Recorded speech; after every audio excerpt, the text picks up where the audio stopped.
All right, everyone. Here we have Liquid.TLO playing Zerg this month. Sometimes he likes to switch it around a little bit. You never quite know what you're going to see with TLO, but he is Zerg. For the time being, he's the blue one down on the bottom of Shattered Temple. Over on the left side, we have ReIGN.Inori, the Liquid Hero Slayer there in the first map. He is the red Protoss there. And we've got close flying positions, Shattered Temple, PVZ. Yeah, you mentioned he's playing this month, but it's true to a degree. I mean, he's bounced from random to Terran to random to Zerg to random back to Terran, now to Zerg. So it's just if he's playing Protoss, then you know something weird is happening. But he does bounce between the other races quite a bit. He says that's why he doesn't like playing random, is specifically because Protoss is he's just not so great with it, and he really enjoys playing both. He could actually just do the race pick thing, like someone like Last Shadow tends to do, or Morrow. Morrow, is probably more a prevalent example, but.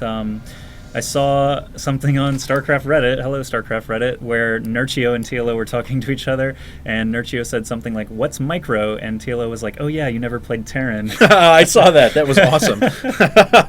So a little bit of Zerg humor, LOL. But it looks like, was that Extractor first there for TLO? No, he's just canceling it. Yeah, looks like initially that it was going to be stolen for a second. I assumed the drone. Oh, he saw the probe, he saw the probe and tried to do a race over to drop that hatch, I think is what happened there. He's like, oh, the probe's in my base, I can go now. And now he's actually putting an evolution chamber up inside of his base. So evolution chamber before spawning pool, and he's getting his pylon blocked right now. TLO. I'm a little concerned. What is this? So, ladies and gentlemen, we are not going to see an early pool build. No, we're going to see an early Evo chamber build. Early Spore Crawler. Spore Crawler Rush. No, there's a spawning pool coming up after that. So, and we have someone threatening us with a firearm through the window there. Yeah, big deal. It happens all the time.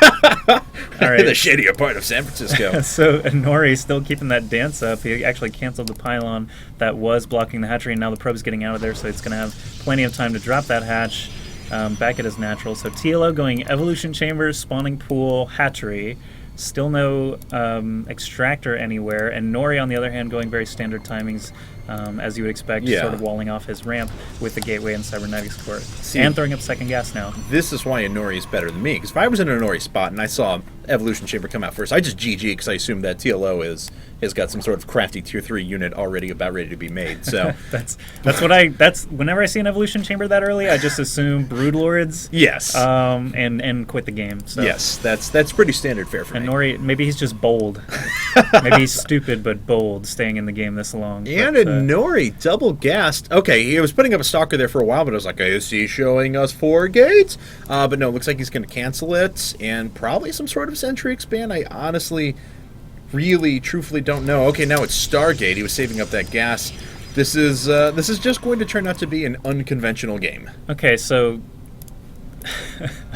all right, I'm trying to wrap my brain around this. All right, so TLO sees close flying positions and says, I'm going to go ahead and just preempt any Stargate, get that evolution chamber there, so the second I smell trouble, I can start spamming spore crawlers. But that just assumes so heavily that the Stargate's going to come, and the fact that Inori is building one makes it seem genuinely like he planned this the whole way through. But if he had just gone 4-gate and the spawning pool was super late, then I don't know what would happen. I'm actually convinced that they are in some sort of chat program right now and trolling StarCraft 2 viewers everywhere. It's going to be carriers versus lings. I'd be good with that. That'd be okay. I'll cast that game. All right, we do have Void Ray #1 coming up along with the Sentry. Gateway #2 is coming up at the same time, and TLO could actually sneak that drone through, and he does but he turns around and he doesn't see Stargate. Does he have an idea of Stargate? No, not at all. Speaking of bold but stupid, that drone just he gave it a shot and then decided a little too late. How many times can I run past this zealot? Right? He's like, oh, he's not even hitting me. Look at this.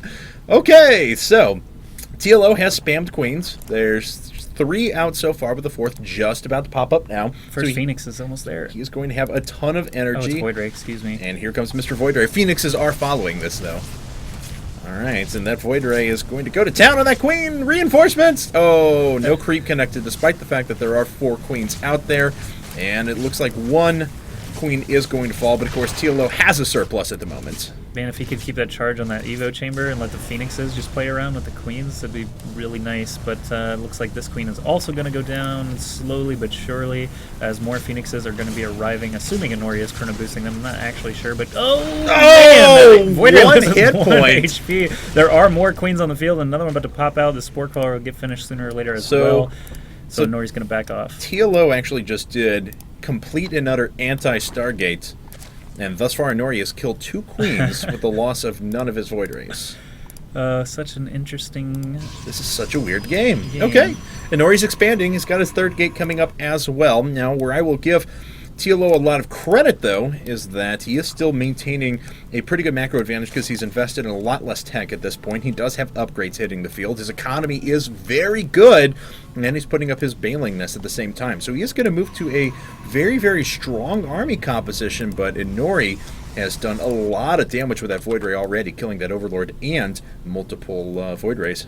I mean, multiple queens, I'm sorry. Banelings are going to be interesting. If Inori continues to just pour all of his money into these air units, it can be very difficult to lift a large number of Banelings with Phoenixes. So we'll see what he's going to have on the ground to support this. He's already got a little bit of a SimCity going. Oh, he's got a handful of Zealots and Sentries ready to go. Yeah. While these Phoenixes and Void Rays take care of business back on the other side of the map. I do see 2 Phoenixes looping around on the far right side, and another couple perhaps headed from his main. Yeah, it looks like they were just rallied to join the Phoenixes, though, and they actually went right across a bunch of queens, actually taking quite a bit of damage there.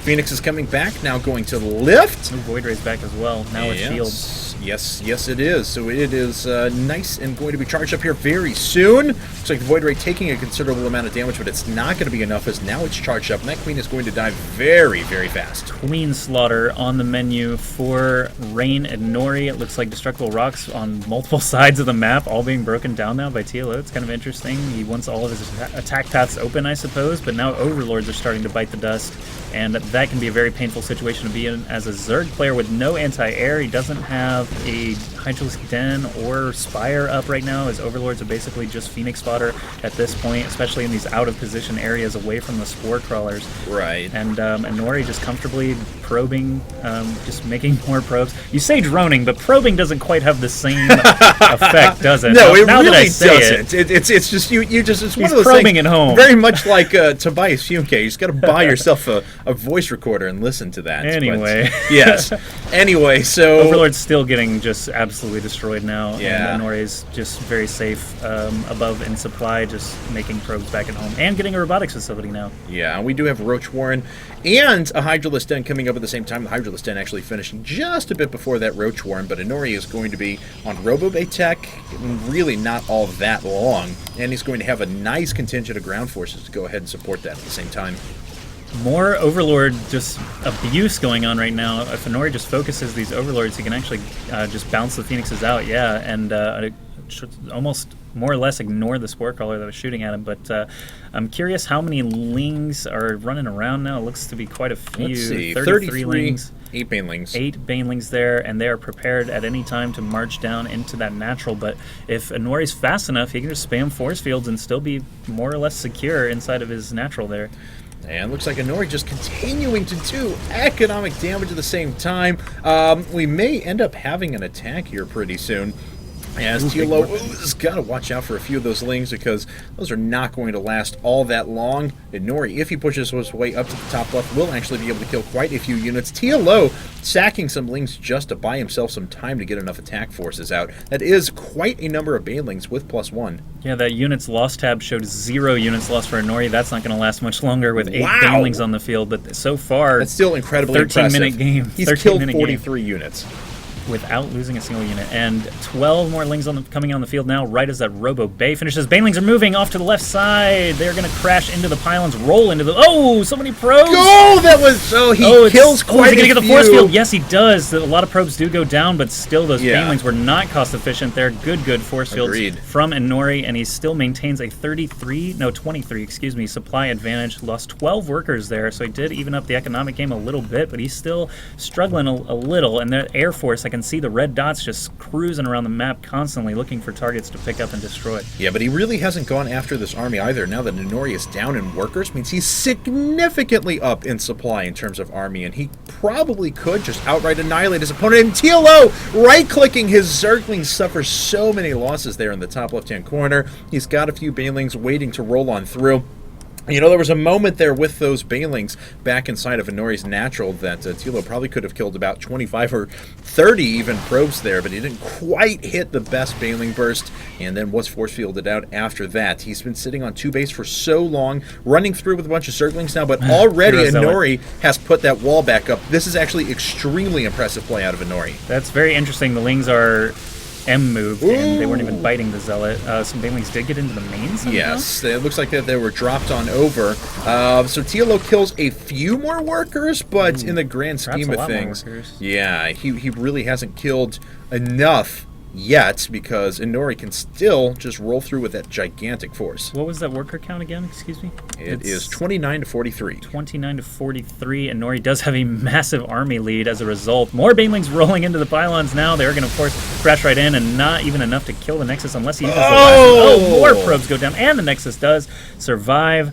Inori making his move now in the natural. He says, I cannot afford to keep losing Nexuses and workers and such, so I'm going to come try to deal the death blow here. There are a few Banelings loaded up inside of these Overlords. The Colossus doing a good job with that stutter step micro, killing off things as it can, and it's still standing while the Overlords are not, and neither are any Lings or Banelings. There's the GG from TLO as Inori wipes up the last of that Ling Baneling Overlord force. So what a bizarre game. That was exactly the word. A very bizarre game that we just witnessed, but TLO did something interesting. He killed a ton of workers. Sometimes that's not enough, and Inori is going to just take a 2-0 lead for Team ReIGN against Liquid in this best-of-9 all-kill format match. 수상장